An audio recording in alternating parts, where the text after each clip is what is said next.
Good morning, children. So, we are talking about Jalaluddin Muhammad Akbar, and in the last class, I had discussed many things about him. Let's recap quickly that he was only 13 when he ascended the throne, and he had his regent, the one who looked after him, mentor, or you can say guardian, in Bairam Khan, and be it the second battle of Panipat or the battle of Haldi Khati. Akbar emerged as winner. He ruled for almost 50 years. Uh, this big span of time which he had with him made him do many things.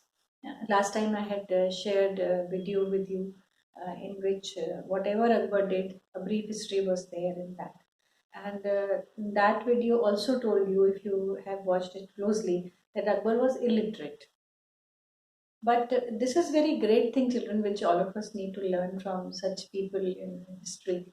That even though he was illiterate, but the kind of work he did whole his life, he opened. Let me share with you a library for women in Fatehpur Sikri.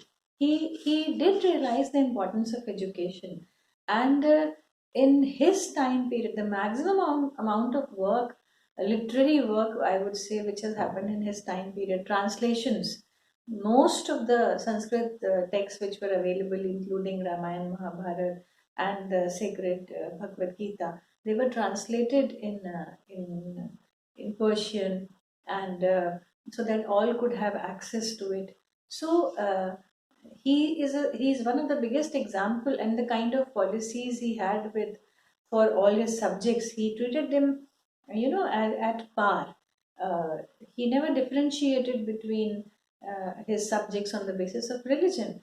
So he is one of those, or I would say one of the best examples when we say that it's not that those who are educated only they have that kind of thinking or insight that they can differentiate between what is right and what is wrong. His life is again a challenge to those people who say that education gives us reasoning. He continuously used to discuss things with all the literate or learned people who were there in his court. We already know about nine gems. Good thing is this about children, that about these people, about Mughals, you know pretty much.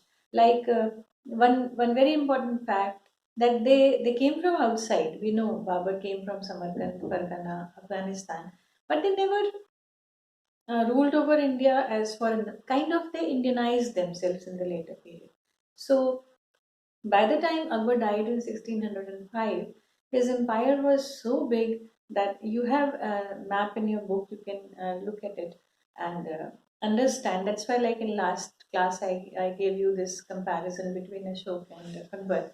But we need to understand this fact that in those days, when minus technology, it feels like how did they manage. It is difficult for us to imagine, in fact, but these people did it in those days. Minus technology, they managed everything and managed successfully such a vast empire. Today you see, when we have technology has helped us in every field, then also it becomes some, at times it looks like it is difficult to manage such big countries, but these people did. So they had such people to support them, that their empire, or rather Akbar became Akbar the Great.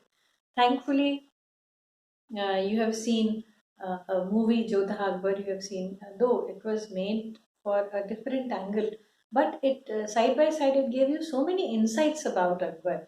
Like I would like to compare. Whenever you read any text, so talk. Let's talk about the revered epics. When we read Ramayana, then we not only read about King Dashrath and his four sons, we read about other things, like I'm talking about societal changes which took place during those particular time. We come to know about many things, what was happening in society those days.